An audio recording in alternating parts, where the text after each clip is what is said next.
Before we begin, let me be clear about the moment we're in. This is not a debate about an island. It is a test of whether power still respects rules. Greenland is vast, frozen, remote, but today it sits at the center of a question that could reshape the transatlantic order. The White House has said the quiet part out loud. That acquiring Greenland is a U.S. national security priority, and that the use of military force is always an option. Europe reacted instantly. Denmark pushed back. 7 European leaders closed ranks. Ireland's prime minister called for common sense. And suddenly, NATO, the most successful alliance in modern history, was pulled into doubt by a single sentence. If you want to understand where global order is heading, this is not a side story. This is the story. If you find this kind of analysis useful, stay with me. What comes next explains why this moment matters far beyond Greenland. Because to grasp this crisis, we first need to be clear about what is really being contested. And that's where we begin next. At its surface, this looks like a territorial dispute. But that framing misses the point. This is not about geography. It is about authority. Greenland already has a status. It is part of the Kingdom of Denmark. It has self-government, its own parliament, and its own people. Those facts are not disputed in Europe. They are the foundation of the European response. What changed is the American position. When the White House says that military force is always an option, it introduces a radically different logic. Not negotiation among allies, not collective security, but unilateral power justified by security necessity. That is why European leaders did not speak only of Denmark. They spoke of sovereignty, territorial integrity, the inviolability of borders. These are not abstract principles. They are the operating system of the post-war world. And when a leading power appears willing to bypass them, even rhetorically, every alliance feels the shock. To understand why this language is so destabilizing, we need to step back and look at how Greenland fits in to a much larger historical and strategic context. To understand why Greenland suddenly matters so much, you have to widen the lens. Greenland is not new. Its strategic value has been understood for decades. The United States has long maintained a military presence there. That fact has never been in dispute. What is new is the framing. During the Cold War, Greenland's role fit cleanly into a shared alliance logic. Security concerns were addressed collectively through NATO with Denmark's consent. Sovereignty and security moved in parallel. Today, those two ideas are being pulled apart. The language coming from Washington suggests that security can override ownership. That strategic necessity can supersede political consent. For Europe, this raises an old fear in a new form. Not external aggression from outside the alliance, but pressure from within it. Ireland's prime minister put it carefully. Greenland is part of Denmark.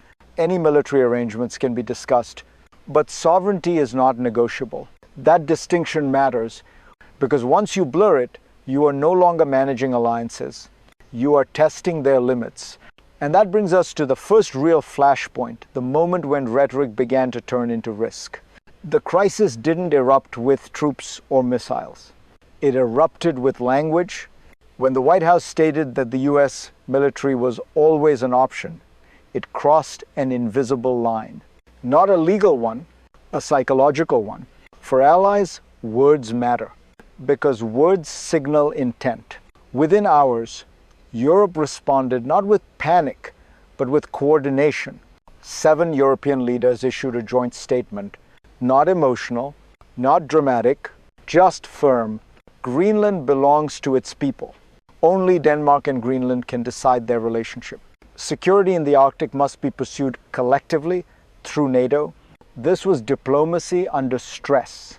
At the same time, Denmark's prime minister issued a warning that carried enormous weight. An attack by the United States, she said, would spell the end of NATO. That sentence revealed the depth of the rupture, because NATO is built on one sacred assumption. That force is never used inside the alliance. Ireland's call for common sense was not naive.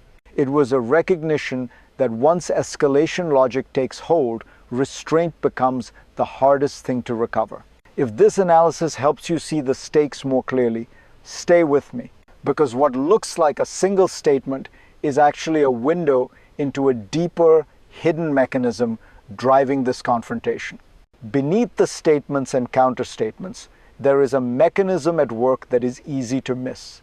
It is the logic of security absolutism.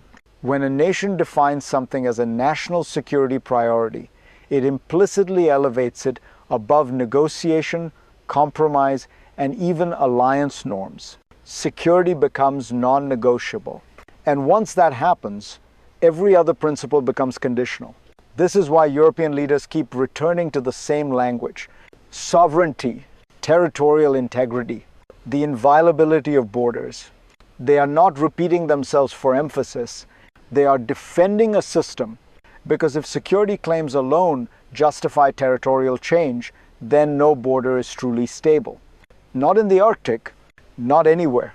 The United States already has what it says it needs in Greenland: a military base, strategic access, security cooperation. What it does not have is ownership. And ownership is different. Ownership is permanent. It shifts authority, identity, and power. Ireland's Prime Minister understands this distinction clearly. Military issues can be discussed. Sovereignty cannot. Once that line is crossed, alliances stop being partnerships. They become hierarchies. And when that happens, the system doesn't bend. It begins to break, which is why the next phase of this crisis was always going to be more intense and far less abstract. The second escalation arrived quietly, but it carried more weight. Behind closed doors, US officials moved to soften the message. No invasion was planned, they said. The idea of buying Greenland was mentioned instead. On the surface, this sounded like de-escalation. In reality, it introduced a different kind of pressure, because buying territory in the 21st century is not a transaction. It is a statement about power. Ireland's Prime Minister dismissed the idea as unrealistic, and that reaction matters. Not because of Ireland's size, but because of what it represents. In today's international system, legitimacy no longer comes from what you can do. It comes from what others are willing to recognize. Europe heard the proposal not as diplomacy, but as leverage. A reminder that economic and military weight could still be used to reshape outcomes. At the same time, leaders warned that the authority of the United Nations is eroding. That global rules are weakening under strain.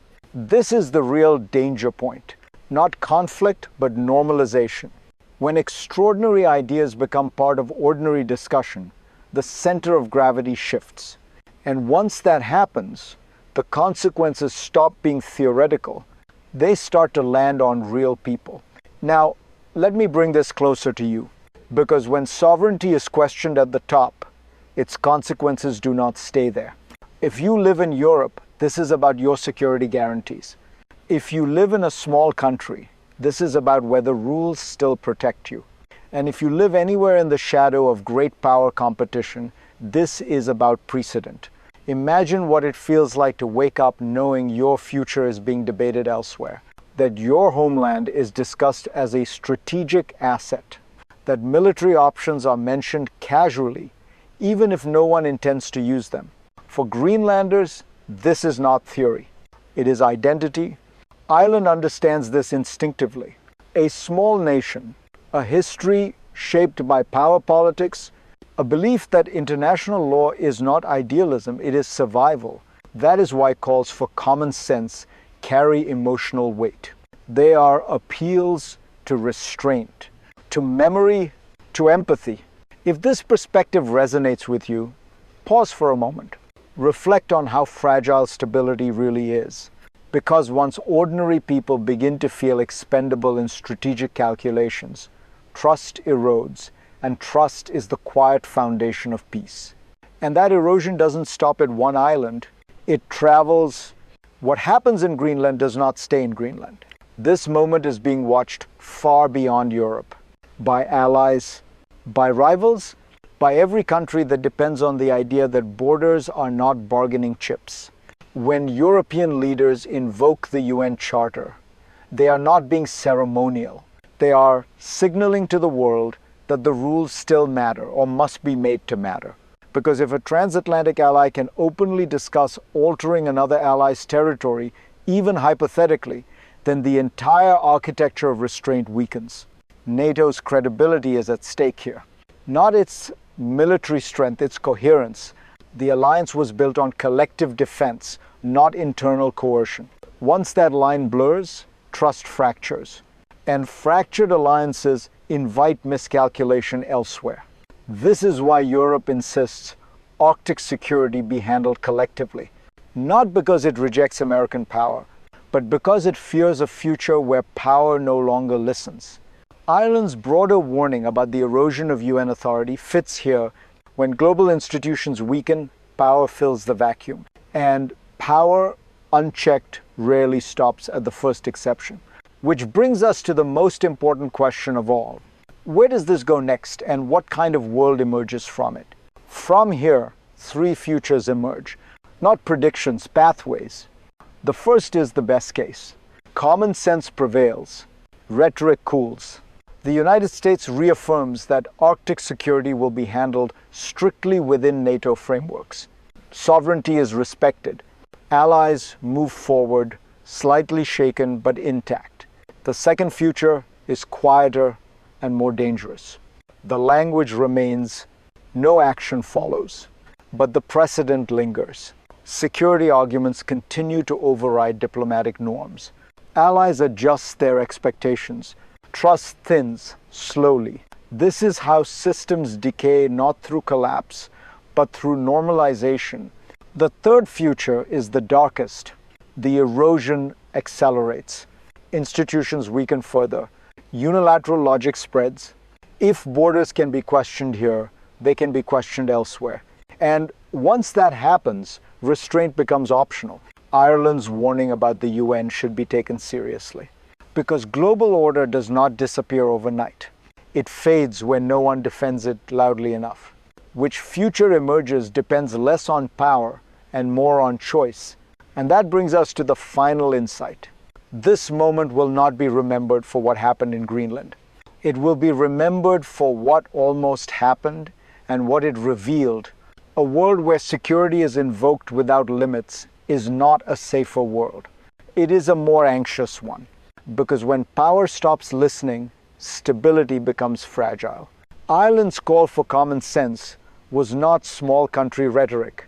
It was a reminder of something essential, that rules exist not to restrain the weak, but to restrain the strong. Greenland's status is clear. Its people matter. Its sovereignty matters. And so does the system that protects both. The question now is whether alliances can absorb this shock without changing their character. If NATO remains a partnership of equals, this crisis will pass. If it becomes something else, this will not be the last test. If you want to keep understanding how power, rules, and people collide in moments like this, stay with me. Subscribe. Share this perspective. Because the next crisis won't announce itself as clearly, and when it comes, knowing how to read the signals may matter more than ever.